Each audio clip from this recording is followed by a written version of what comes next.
I have transferred the money. You should receive the alert in a few seconds' time. Wow, really? Thanks, babe.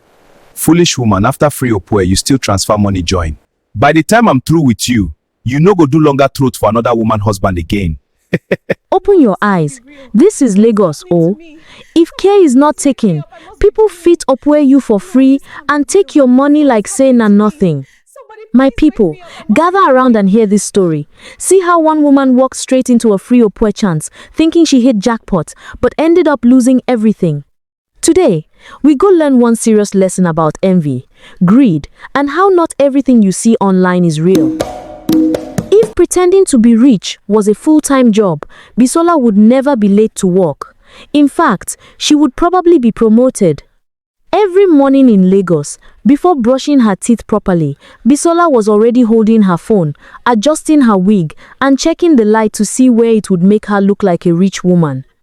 Once the angle was good, she smiled like someone whose bank account had no limits. Bisola lived with her husband, Mr. Abayomi, in a small apartment in Lagos. There was nothing wrong with the apartment, but it was not the kind of place you would expect a big madam to live. Yet online, Bisola looked like a woman who had houses in Lekki and cars she had not driven yet. Her secret was simple: borrowing. Bisola borrowed bags from friends. She borrowed shoes from cousins. She borrowed clothes from people who did not even like her. Sometimes she rented expensive items just for one day. She would wear them, take pictures from different angles, smile, pose, laugh, then return everything before sunset. After that, she would post the pictures slowly, one by one, as if she bought everything at once. Mr. Abayomi was her perfect partner in crime. He knew how to act rich without spending money. He wore neat suits bought on credit and spoke loudly on the phone in public places. Whenever people were around, he suddenly had important calls. He talked about contracts, meetings, and business trips that did not exist. People listened and nodded with respect. At night, when everywhere was quiet, they would sit on their small sofa and laugh. They laughed at comments calling them goals. They laughed at friends asking for connections. They laughed at people who believed they were rich. Mr. Abayomi always said that in Lagos, looking rich was better than being rich. Bisola agreed. One evening, after posting pictures from a borrowed hotel room, Bisola checked her phone and smiled proudly. She had many likes. That was when she saw a message from her friend Mercy. Mercy was different. Mercy was actually wealthy. Her husband, Mr. Bassey, was a successful businessman. He worked hard, earned well, and lived comfortably. They did not shout about money online. Mercy posted simple pictures, sometimes food, sometimes family moments, nothing loud. But slowly, Mercy had started feeling uncomfortable. Each time she opened social media, Bisola was there. New bag, new shoe, new restaurant, new trip. Mercy started asking herself questions she never asked before.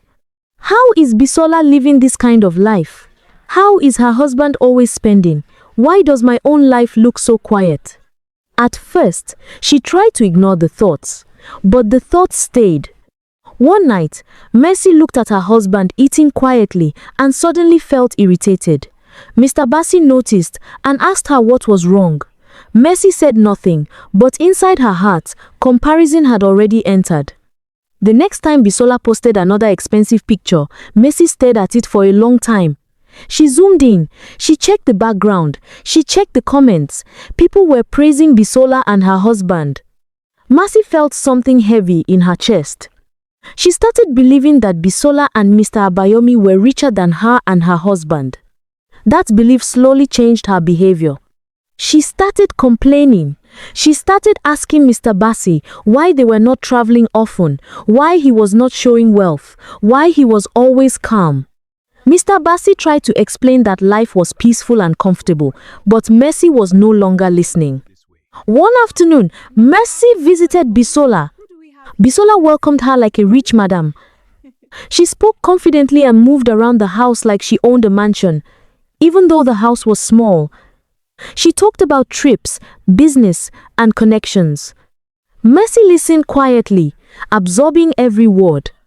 That day, Mercy saw Mr. Abayomi properly. He greeted her politely, dressed well, confident, relaxed. He spoke like a man who knew money. Mercy watched him carefully. Something shifted in her heart. She went home that day thinking deeply.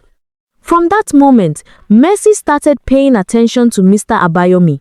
She noticed how confident he was. She noticed how he carried himself. She compared him to her husband. The comparison was unfair, but she did not care. One evening, Mercy sent Mr. Abayomi a simple message. Just greetings. Mr. Abayomi showed Bisola immediately. Bisola laughed. She told her husband to reply politely. The messages continued. Compliments entered.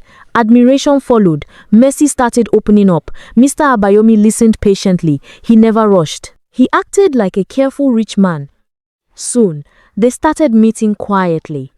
Whenever they went out, Mr. Abayomi ordered small things. When it was time to pay, he complained about bank issues. Mercy paid happily. She felt important. She believed she was with a wealthy man who was just unlucky sometimes. At home, Mr. Abayomi reported everything to Bisola. They laughed and mocked Mercy. They planned carefully. Meanwhile, Mercy started neglecting her home. She ignored her husband. She believed she had found something better. Then one day, Mr. Abayomi told her about a big contract. Millions were involved. Mercy's heart jumped.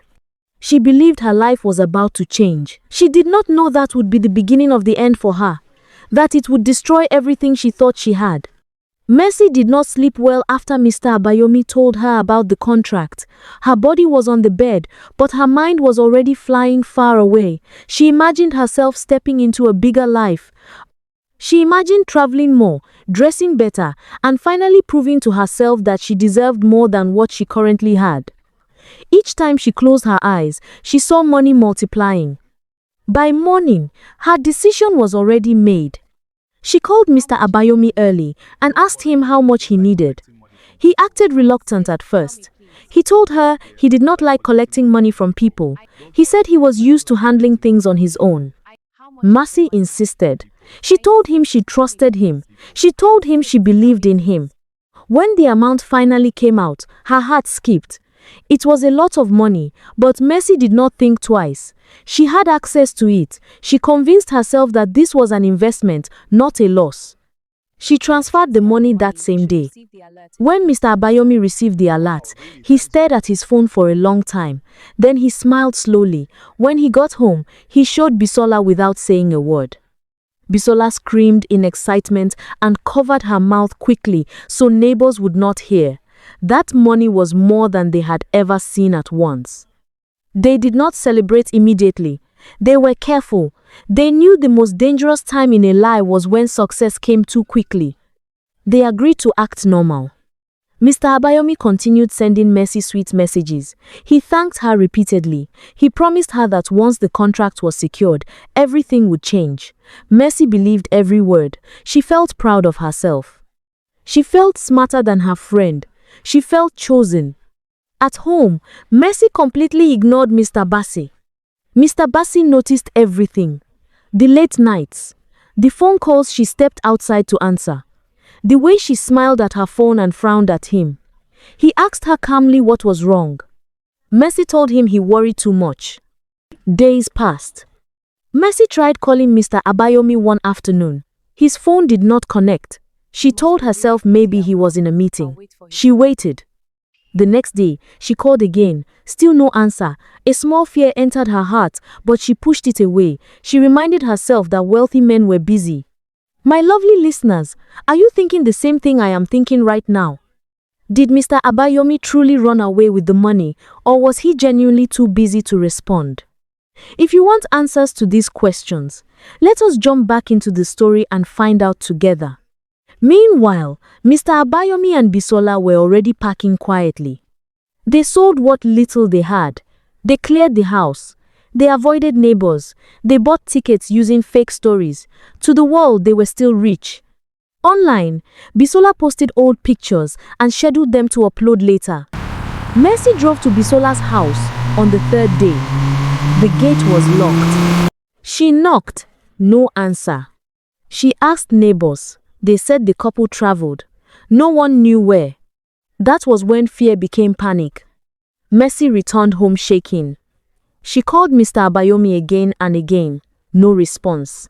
She sent messages. None were delivered. That night, she could not hide it anymore. She cried quietly. Mr. Bassey asked her what was wrong. She shouted at him and told him to leave her alone. But truth has a way of finding light. Mr. Bassey later discovered everything. The messages, the calls, the money, the betrayal. He sat quietly for a long time. When he finally spoke, his voice was calm but broken. He asked Mercy why she did it. Mercy cried and said she thought she was upgrading her life. She said she thought Mr. Abayomi was richer. Mr. Bassey shook his head slowly. He told her she destroyed peace for illusion. He asked her to leave his house. Mercy packed her things in silence. The house that once felt boring now felt like heaven she had foolishly rejected. She stepped out with nothing but regret. Somewhere far away, Mr. Abayomi and Bisola were smiling. They had escaped. They were already planning their next fake life. Mercy was left to face the consequences of envy. The lesson was clear. Not everything you see online is real. Contentment is wealth. Envy is expensive. Moral lessons. Not everything you see online is real. Many people live fake lives just to impress others, and those who believe everything they see often end up disappointed. Envy can blind a person and make them lose what they already have. When someone focuses too much on another person's life, they stop appreciating their own blessings. Contentment protects peace. A satisfied heart avoids unnecessary trouble, stress, and regret. Constant comparison destroys happiness. Measuring your life against others can quietly ruin relationships and homes. Greed opens the door to deception. The desire to have more than enough can make people fall easily into traps. Trust should be given carefully. Not everyone who looks successful is honest or genuine. A peaceful and honest marriage is more valuable than a flashy life built on lies. When pride takes control of the heart, wisdom disappears and wrong decisions follow. Chasing another person's life can make you lose your own, including love, respect, and stability. Lies may succeed for a short time, but they always leave behind pain, regret, and broken lives. Thank you so much for watching. If this story touched your heart, please like, share, comment, and subscribe. Don't forget to share it with your loved ones so they can learn valuable lessons from it. Also, remember to subscribe to our channel. Until next time, see you in my next video. Be good, be gentle, and have a lovely day. Bye.